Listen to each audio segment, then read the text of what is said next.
লড়াই করে কিভাবে লক্ষ্যে পৌঁছাতে হয় তা শিখিয়ে গেছেন নেতাজি সুভাষচন্দ্র বোস। সাধারণ মানুষের প্রাত্যহিক জীবনের লড়াইয়ে পথ প্রদর্শক হলেন নেতাজি সুভাষচন্দ্র বোস। 129তম নেতাজি জন্ম জয়ন্তী উপলক্ষে আয়োজিত অনুষ্ঠানে এরকমটাই জানালেন রাজ্যপাল ইন্দ্রসেনা রেড্ডি নাল্লু।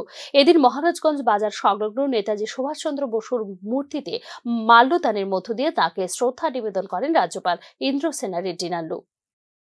लड़ना, उसको मुकाबला करना, उसको सॉल्व करना, इसी से आगे जाना है।